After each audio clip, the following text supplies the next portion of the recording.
warahmatullahi wabarakatuh. Innal hamdalillah wa usholli wa usallimu ala Rasulillah wa ala alihi wa sahbihi wa man tabi'ahu huda. Qala Allah ta'ala fil Qur'anil Karim wa huwa asdaqul qailin. A'udzu billahi minasyaitonir rajim. Bismillahirrahmanirrahim. Yarfa'illahu alladhina amanu minkum walladzina utul ilma darajat. Al-ayat.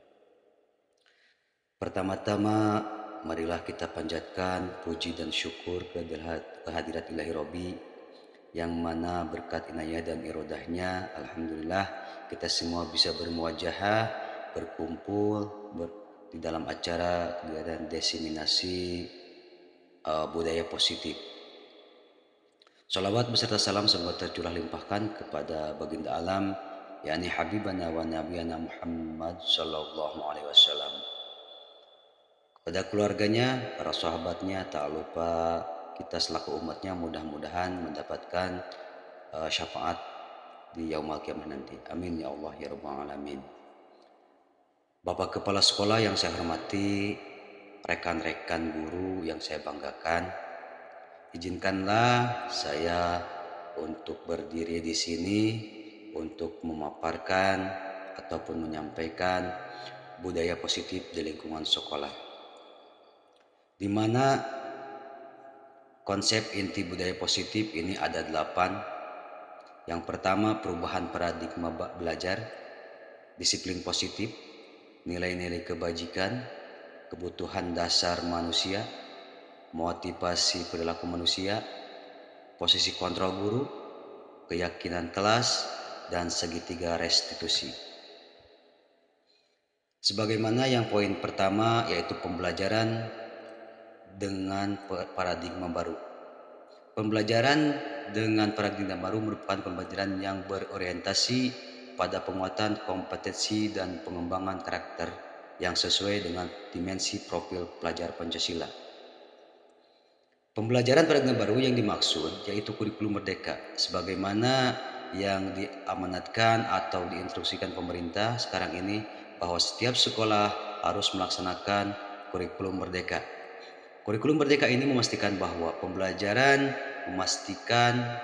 yang dilakukan benar-benar berpihak pada siswa, di mana sebagaimana profil pelajar Pancasila ini ada 6 poin atau 6 poin betul.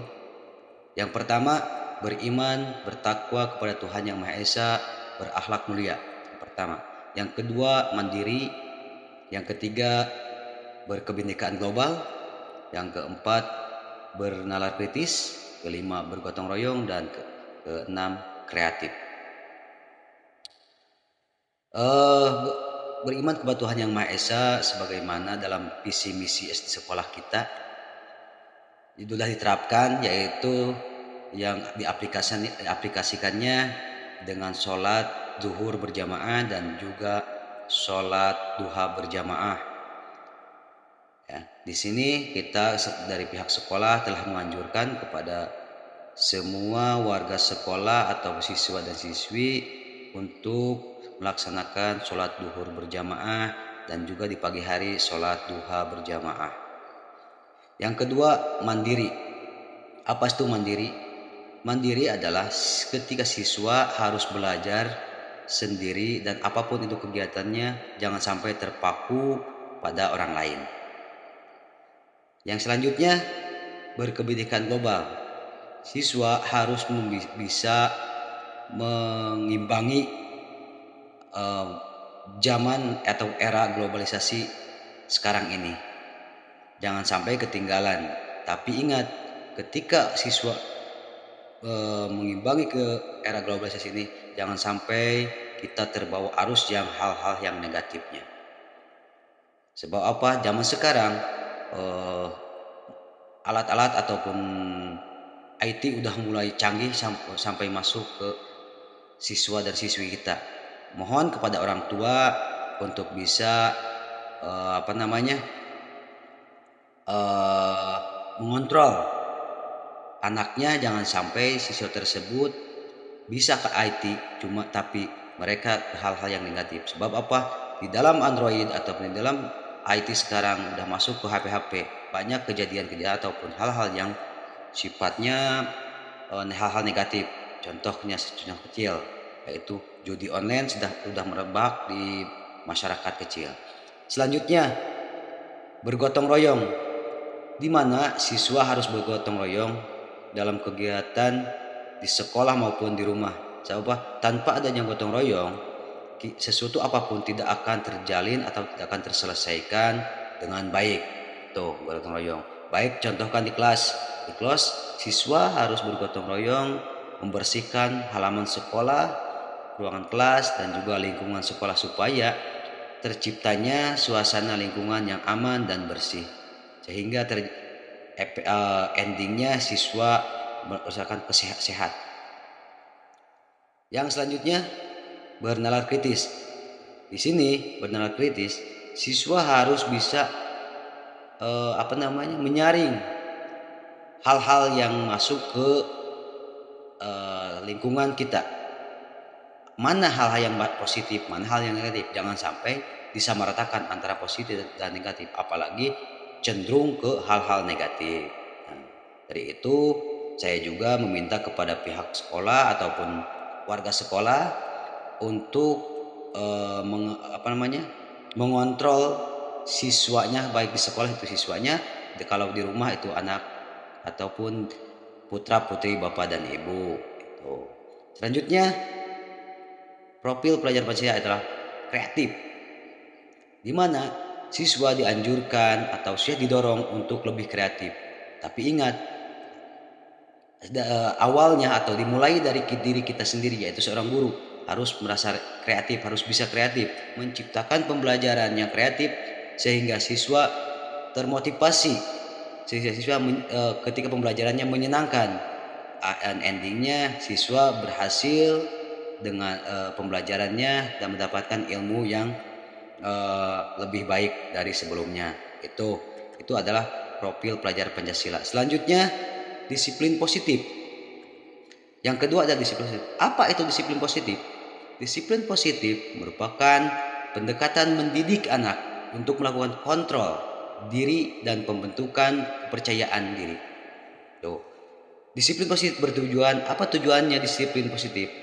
Tujuannya untuk menumbuhkan kesadaran serta memperdayakan peserta didik untuk bertanggung jawab atas diri sendiri dan dapat menimbulkan motivasi intrinsik tanpa dipengaruhi oleh orang lain, ancaman dan hukuman, tak lupa dengan penghargaan. Jadi siswa itu tujuan disiplin itu siswa sadar sendiri tanpa ada ancaman, hukuman ataupun penghargaan ataupun reward dari seseorang.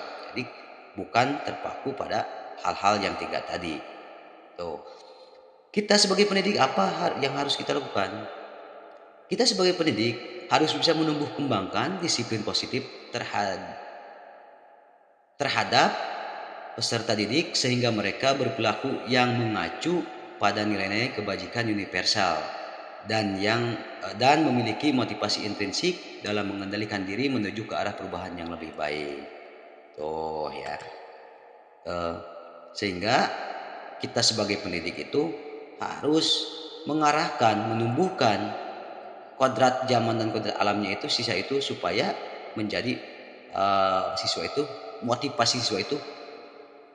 motivasi siswa itu timbul dalam diri dan menuju ke perubahan. Selanjutnya nilai-nilai kebajikan. Nilai-nilai yang disepakati bersama lepas dari suku bangsa, agama, bahasa maupun latar belakangnya siswa tersebut. Jadi nggak diikut sertakan suku bangsa ini suku apa, ini suku bangsa apa, agama apa, bahasanya apa, maupun latar belakangnya. Tidak melihat dari kesana. Contoh nilai kebajikan institusi atau organisasi. Yang pertama, profil pelajar Pancasila. Yang kedua, program PYP. Yang ketiga, keterampilan hidup atau life skill. Ya.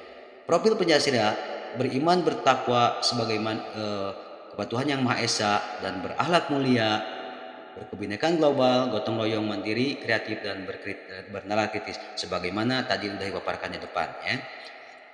Terus toleransi, Ibo primary years atau toleransi, rasa hormat, integritas, mandiri, menghargai, antusias, empati, keingintahuan, kreativitas, kerjasama, percaya diri, dan komitmen. Nah, di sini siswa ataupun dari nilai-nilai kebajikan tersebut, siswa ataupun warga sekolah harus mempunyai toleransi terhadap sesama, terhadap lingkungan, alam. Terus rasa hormat, hormat kepada diri sendiri dan juga kepada orang lain. Integritas, mandiri yang tadi, menghargai pendapat orang lain, menghargai orang lain. Antusias, siswa harus antusias ketika pembelajaran. Empati, keingintahuan, kreativitas, kerjasama. Siswa kerjasama atau kolaborasi dalam kegiatan apapun itu dalam bentuknya yang positif. Dan juga siswa harus percaya diri bahwa dia itu mampu, ya, bahwa dia mampu dan bisa menunjukkan kepada orang-orang bahwa dia itu bisa itu, dan berkomitmen. Nah, di sini komitmen yang paling ini, sebab apa? Tanpa ada komitmen apapun itu maka tidak akan terjalin dengan baik. Yang ketiga, keterampilan hidup atau life skill, dapat dipercaya, lurus hati, pendengar yang baik, yang aktif, tidak merendahkan orang lain, dan memberikan yang terbaik bagi dirinya sendiri. Itu ya. Selanjutnya, kebutuhan dasar manusia. Kebutuhan dasar manusia adalah unsur-unsur yang dibutuhkan keseimbangan fisiologis maupun psikologi yang bertujuan untuk mempertahankan kehidupan maupun kesehatan. Segala tindakan yang kita lakukan adalah usaha terbaik kita untuk mendapatkan segala yang kita inginkan dalam rangka memenuhi kebutuhan dasar dengan baik. Ini kebutuhan dasar manusia ya. Jadi kebutuhan manusia itu unsur-unsur yang dibutuhkan manusia itu sendiri. Kita sebagai manusia mempunyai kebutuhan dasar, apalagi siswa kita ya ataupun anak didik kita itu mempunyai kebutuhan dasar ya. Ada lima dasar kebutuhan manusia. Ya, kita di dalam pendidikan ada 5 dasar kebutuhan manusia, ataupun kita sebagai manusia mempunyai kebutuhan manusia 5 dasar kebutuhan. Yang pertama, bertahan hidup. Yang kedua, rasa kasih sayang dan serasa diterima. Ketiga, kebebasan. Keempat, kesenangan. Mohon maaf, ini dulu ya.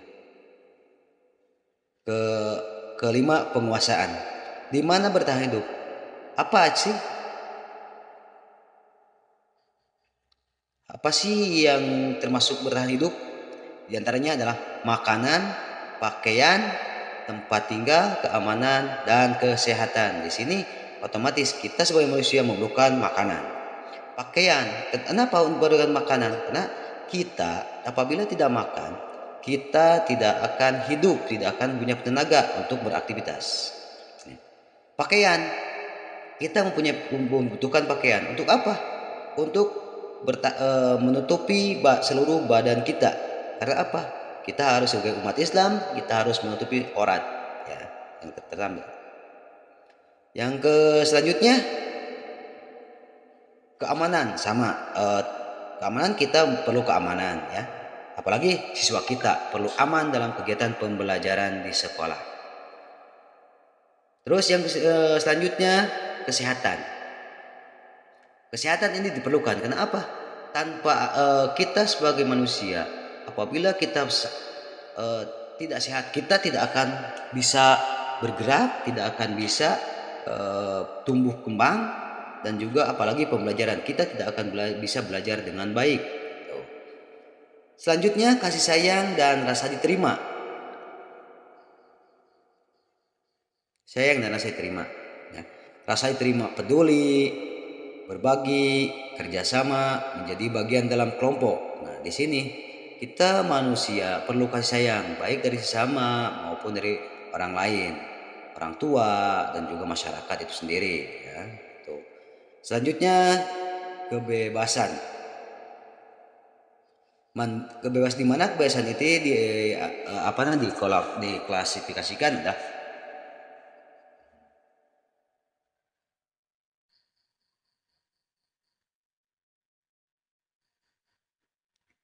cek cek ya ada ya.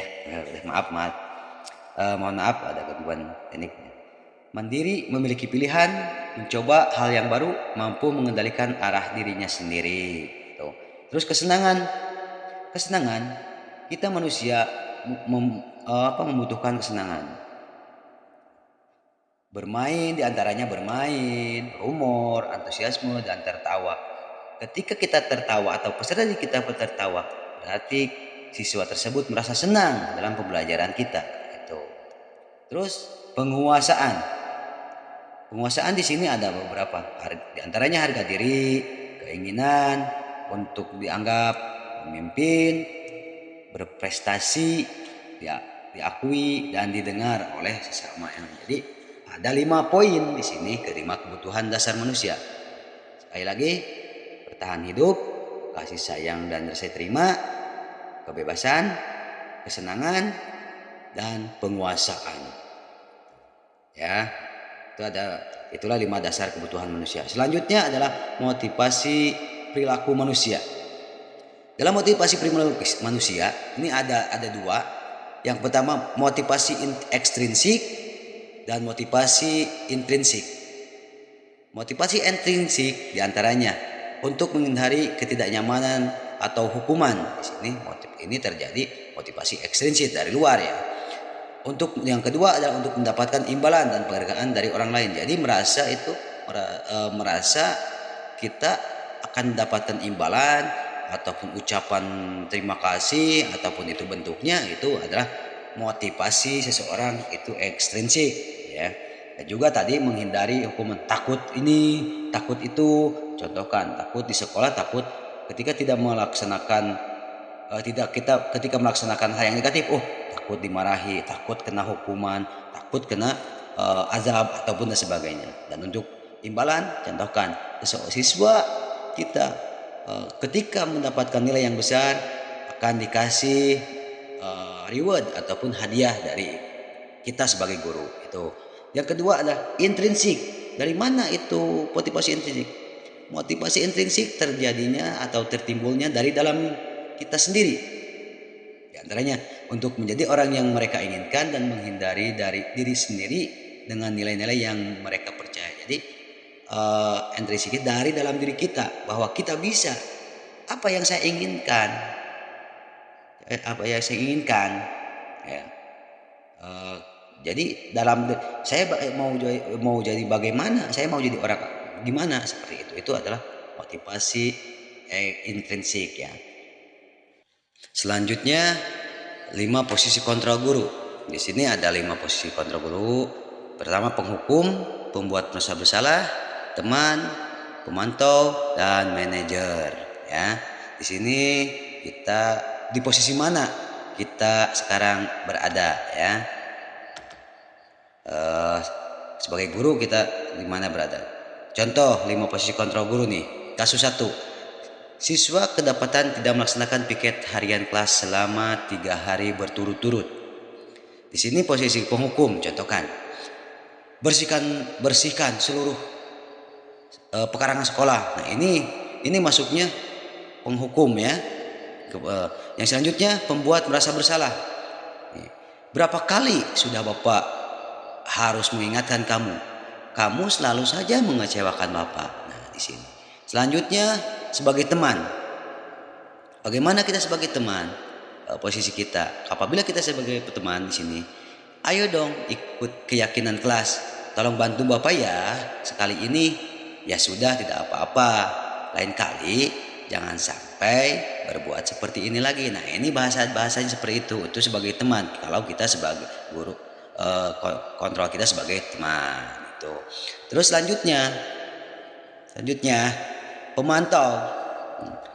Posisi kontrol guru sebagai pemantau apa? Nah, ini dengan kata-kata seperti ini, contohkan. Kamu telah melanggar keyakinan kelas. kamu tahu konsekuensinya. Kedepannya kamu mulai melaksanakan piket seharian sesuai jadwal yang telah ditentukan. Itu posisi kita sebagai pemantau. Selanjutnya manajerial nih, masih konsul 1 manajerial ya. Apakah kamu tahu kesalahanmu? Kira-kira bagaimana kamu memperbaiki kesalahan? Nah, ini menanyakan. Jadi kita sebagai manajer bertanya kepada salah kamu itu apa? Nah, kira-kira bagaimana memperbaiki? Nah, seperti itu. Posisi manajer adalah posisi di mana guru berbuat sesuatu bersama dengan murid. Cek. Halo. Ya. Halo. Aduh, masih jelek. Mohon maaf ya. Nah, ya. Lanjut. Nah, tadi itu posisi manajer itu di mana guru berbuat sesuatu bersama dengan murid. Mempersilahkan murid mempertanggungjawabkan perilakunya, mendukung murid agar dapat menemukan solusi dan permasalahan sendiri. Jadi kita ketika manajer, posisi manajer, yaitu bertanya kepada melakukan mempersilahkan kepada murid tanggung jawabnya apa ketika mereka melakukan kesalahan. Terus bagaimana menjawab solusinya, seperti itu. Terus lanjutkan. Sekarang poin selanjutnya adalah membuat keyakinan kelas. Di sini keyakinan kelas ini sifatnya pertama bersifat abstrak ya, dan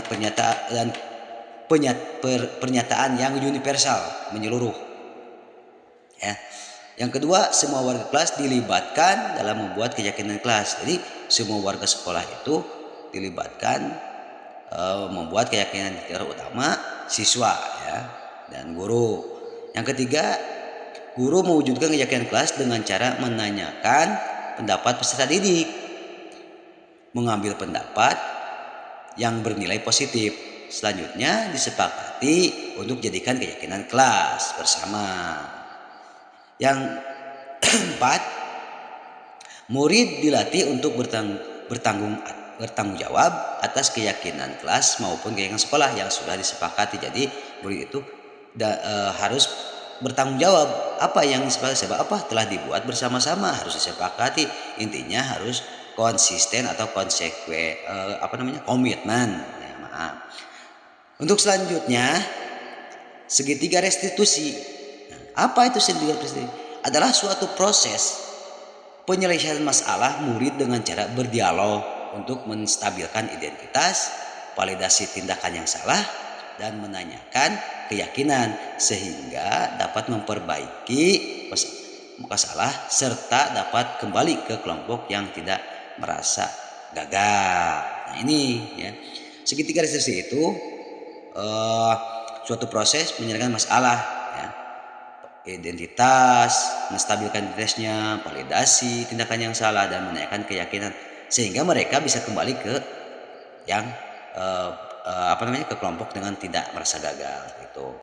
Apa itu validasi tindakan yang salah? Yaitu memberikan pemahaman bahwa tindakan yang dilakukan merupakan suatu yang dapat kita perbaiki ya, menggeser dari pemikiran stimulus respon menjadi pribadi yang bertanggung jawab. Itu contohkan dengan kata kamu pasti punya alasan mengapa melakukan hal itu. Nah, seperti itulah bahasanya. Terus lanjutkan, yaitu menanyakan keyakinan kelas. Nah, di sini menanyakan keyakinan kelas, murid akan diberi pertanyaan yang bermakna berkaitan dengan peraturan atau keyakinan untuk memunculkan motivasi intrinsik. Ya, murid mampu mengaitkan keyakinan kelas dengan tindakan yang salah tadi. Contohkan dengan keyakinan kelas apa yang telah kamu langgar apabila ada siswa yang melanggar. Ya, itu. Jadi banyak kata-kata dengan yang lainnya. Yaitu nilai-nilai keyakinan kelas apa yang telah disepakati bersamaan. Nah, dengan kata-kata apa yang akan kamu lakukan untuk memperbaikinya. Nah, seperti itu ya. Banyaklah pertanyaan-pertanyaan yang bisa kita lantarkan atau pada siswa. Kamu bersedia memperbaikinya. Nah, seperti itulah bisa ya. Itu adalah menanyakan keyakinan kelas yang dibuat oleh siswa dan siswi ketika pembelajaran, itu supaya terjadinya pembelajaran yang baik, aman, nyaman, dan damai sehingga siswa menjadi pelajar yang bahagia, yang berhasil. Nah, seperti itu. Terus mungkin sebelum ditutup ada ini sebagai bahan penutupan. Di sini ada upaya menerapkan budaya positif harus dimulai dengan membentuk lingkaran kelas yang mendukung terciptanya budaya positif, menjalin kolaborasi yang baik yaitu dengan warga sekolah, diantaranya kepala sekolah, rekan guru, komite, wali murid, dan juga serta warga sekitar, ya, menjadikan diri sebagai suri tauladan bagi murid yang dapat menerapkan nilai-nilai kebajikan dan praktik baik. Selanjutnya dapat menggerakkan serta menjalankan komunitas praktisi yang mampu mengembangkan terbentuk budaya positif. Itu jadi ketika kita mau budaya positif ini harus dimulai dengan kolaborasi kita, ya. Kita selaku guru harus menjadi suri tauladan bagi peserta didik. Jadi apabila gurunya baik, otomatis siswa juga akan mengikuti. Kalau gurunya aja melakukan hal yang negatif, pasti sama ataupun melanggar kode etik, siswa juga mengikutinya. Ibarat kata pepatah, guru kencing berdiri, murid kencing berlari, seperti itu, ya. Mungkin uraian dan paparan dari saya cukup sekian. Kurangnya mohon maaf apabila sebab saya manusia biasa, bukan manusia luar biasa, apalagi dari luar angkasa. Mungkin cukupkan sekian dari saya, mudah-mudahan ada manfaatnya. Billahi taufiq wal hidayah. Assalamualaikum warahmatullahi wabarakatuh.